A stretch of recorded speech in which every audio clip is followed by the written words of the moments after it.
player, keyboard player, and I'm honored to be able to play with Jimmy at the Asheville Guitar Bar. When I was in second grade in elementary school, our teacher took us down to the cafeteria because there was an upright piano down there. And this woman came in and went to the piano and played this.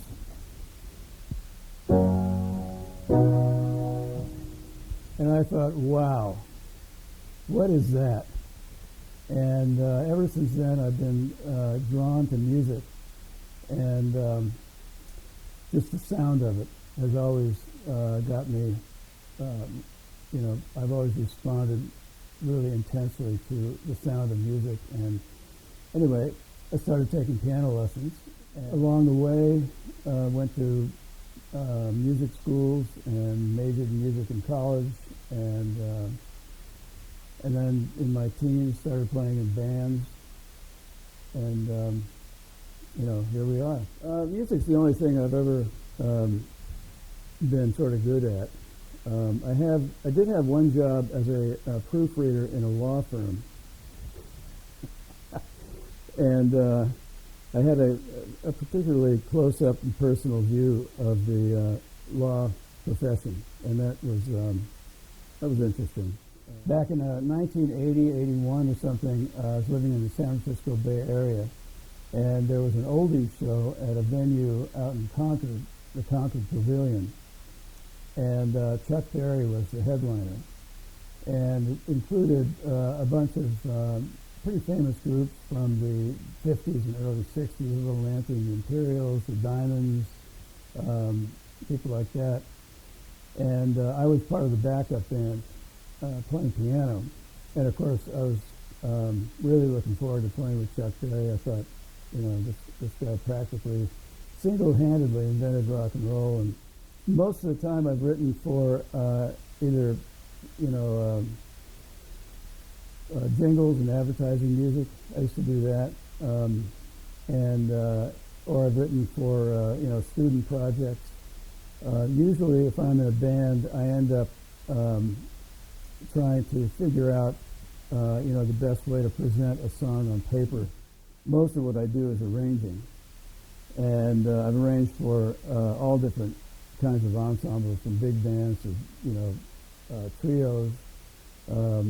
And I like to make sure that the band, has a mutual idea of the beginning and the ending of songs, and so I'll end up, trying to suggest ways to do that. If there are, like say if there are horns in the band, I'll arrange for those, and I've done string arrangements and things like that. Which I really like to do, that kind of work. Well, I used to teach elementary music. I used to teach instrumental music in middle school and in elementary school. And as a result of that, you have to learn how to play and how to teach violin, clarinet, trumpet, and sax and flute. Back in the early 80s, I don't know if they still do this, but there was a show every year called the Bay Area Music Awards, or the BAMIs it was called. And these are sort of like the Grammys, only it was just for Bay Area people. But there were a lot of, at that time, people like Van Morrison and Santana and, numerous other household names would be living in the Bay Area, and they would be eligible for these awards. So they would come in and play at the ceremonies, and I got to sometimes got to back them up because I was in a house band. I also had a weekend gig with Rodney Dangerfield. And Rodney Dangerfield, he would go on stage and have a piano trio, just kind of to make little accents, to highlight his jokes. And we did 2 shows a night for 3 nights. And the opening act was a guy named Tony Clifton. And Tony Clifton was the alter ego of Andy Kaufman. And I have to say that even after 5 shows, Rodney Dangerfield's jokes, and maybe it was the delivery or whatever, but I still laughed. I was still up there on stage, laughing at his jokes. I knew when they were coming. I knew the punchlines. I knew everything, and they were still hilarious. And he was extraordinary. I don't know. I don't have one style. I say, well, I like that style. I don't like the other one so much. But I'd love to play almost anything, across the spectrum of American music, and classical music for that matter too. I still enjoy doing that.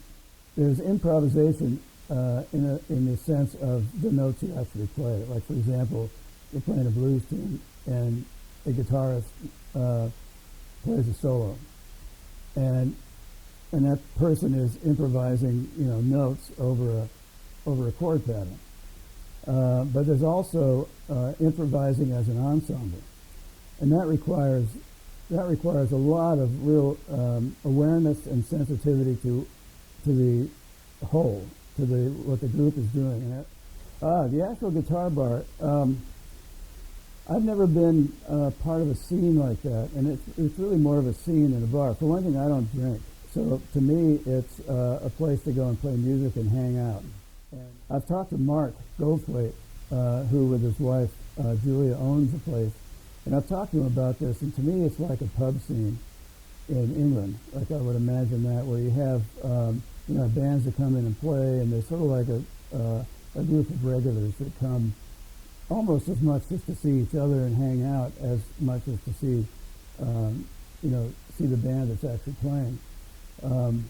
And I just think it's an extraordinary community that they have facilitated. The blues is I think it's safe to say, it's the DNA of American music. And if you don't have that, it's hard to imagine any kind of American music without the blues. I mean, any kind of music that comes from the United States or around the world, it's got blues in it somewhere. And I think you need to, you really need to have an idea of what the blues is all about in order to play and appreciate pop music, even country music. Country music and the blues are very closely related.